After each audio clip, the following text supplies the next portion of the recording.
Welcome to the Ayla and Siena Hour. Living my best life! Wait, hold on. How's my lipstick? Good. How's my face? I'm sorry.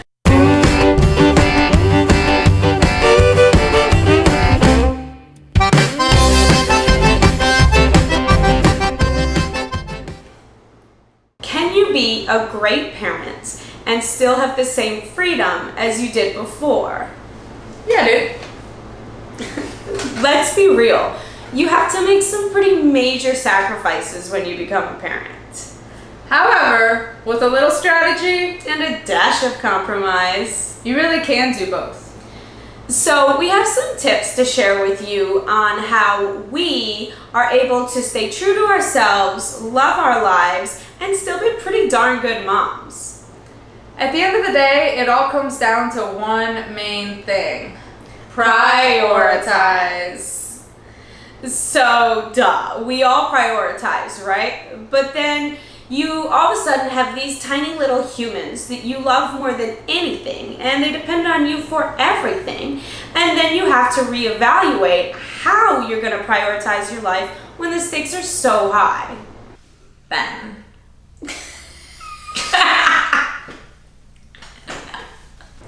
We hope you'll find these tips helpful. We hope you'll subscribe and share with us some of the things that you do to prioritize your life.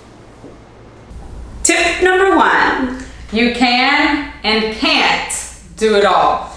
So we have to dispel the myth of the parent who does it all. They don't exist. Yep, and it's something that we both know, but we have to keep reminding ourselves.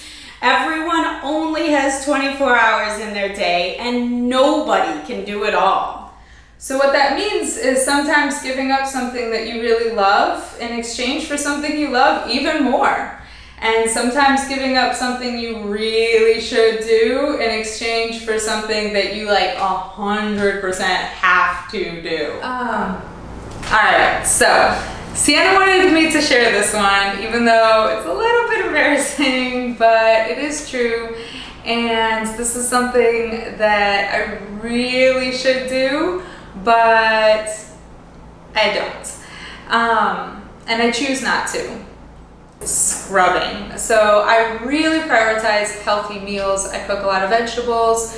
My husband does a lot of cooking. And I used to just spend half an hour every few days, a couple times a week, just scrubbing the grills on the stove and behind the stove and the pots and the pans and etc., etc. And it just took a lot of time. And now I still totally clean stuff, it's hygienic, but nothing is sparkling by any means in my kitchen anymore. And I have an extra 30 minutes a couple times a week to spend reading to my son, just relaxing with my husband in the evening. And to be totally honest, just at this point in my life, it's totally worth it. Excellent. But What? You say what you think, honestly, you say what is more clear to you. pressure's on. Tip number 2. Your child needs you to be well. So if it's their bedtime and they want to do one more puzzle, and sure, that'd be good for their development, but it's bedtime, you're tired, you want to get them in bed so you can start taking care of yourself, that is not deprioritizing your child's well-being. Being physically, emotionally, and psychologically well is one of the best things you can do for your child. So one thing that is important to me is being able to go out with my friends a couple nights a month. Being able to just be myself and let loose is something that gives me this fullness and richness that I think makes me psychologically a better person and a better parent. So on the nights that I go out, I tend to stay out a little late, which in mom times is really late. And the next morning, I might be a little bit more tired and groggy than normal, and the kids' breakfast will probably be a little bit simpler, and the wake-up routine might be a little rushed or a little less interactive and creative and a little more cartoons. And I take the kids to school, and then I come home and I take a nap. And when they get home from school, I'm back to my normal happy self. And I try to, most of the nights that I go out, I do try to go out on weeknights instead of weekends. And I do that so on those Saturday and Sunday mornings when the kids don't have school, I am able to be a little bit more present and awake, energetic, able to make a fun breakfast that we can all share together. Go on there. Sorry, try that one more time. Tip number 3. Do not carpe diem. That is, prioritize by week, by month, even by year, but generally don't prioritize by day. So what we're saying is you can pack more into life if you prioritize by the whole week instead of by each individual day. So just to give an example, when I used to have a full-time job, 1 or 2 nights a week, I would work super late. So like bringing breast milk pads into the office and dinner and everything, and like really working late. And then a couple nights a week, I would leave work super early and spend a long afternoon and evening on the beach with my family. So an example for me would be with food. Sorry, I wasn't finished. Okay.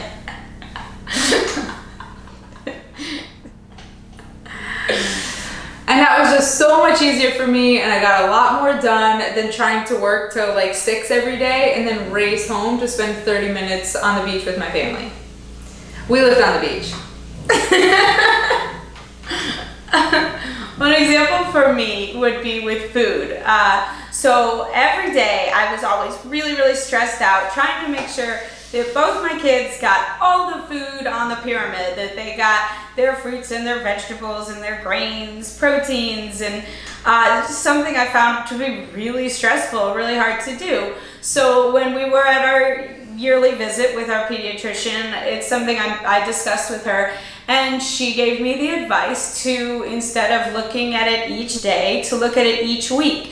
So on those days that my daughter absolutely refuses to eat anything except cheese sticks and yogurt, then that's her day of the week that she's getting her dairy. So then the next day I make sure she's getting her vegetables, and then the next day she'll get her grains. And looking at it as a week instead of as a day has just made things so much more simple for me, easier for me, and I know that my kids are still getting all the nourishment that they need to thrive.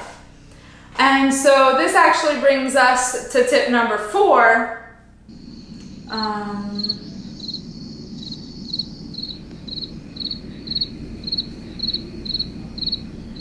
Should I like say what tip number 4? Because I don't remember. So tip number 4 really builds on this point.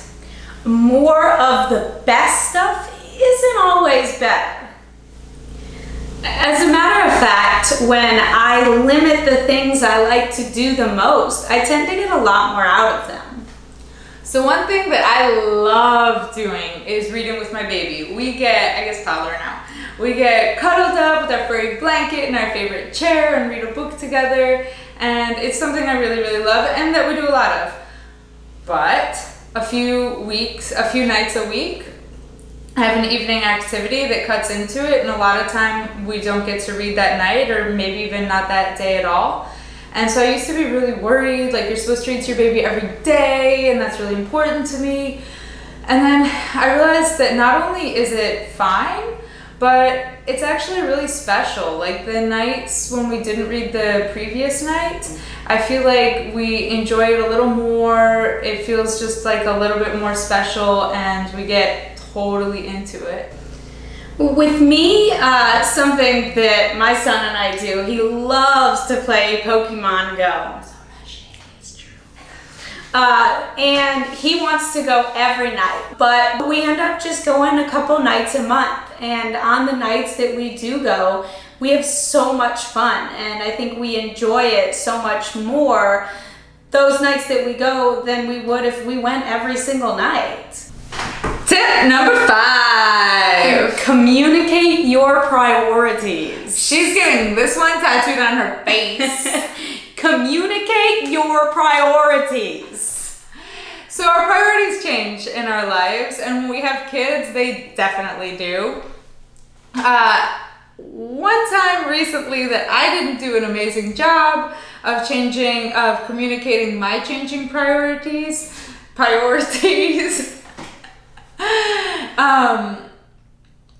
One time recently that I didn't do an amazing job of communicating a change in my priorities is I actually just decided for a couple different reasons to totally stop eating at restaurants, getting takeout, even getting a salad at the gym. And I didn't exactly tell Siena. So going out to eat is a big priority for me. I love to go to restaurants and try new food, and Lafayette is known for our food culture, and I am known for not being good at cooking. And I even like to go out with the kids sometimes. So I was always asking Ayla if she wanted to go out and grab lunch or get a bite to eat or get some takeout at the house. And I was always like, I don't know. Is there something else we could do? So finally we sat down and she discussed her change of priorities with me, and we made some compromises and haven't had any issues since. Our final tip is to take your priorities and dig them down into mini...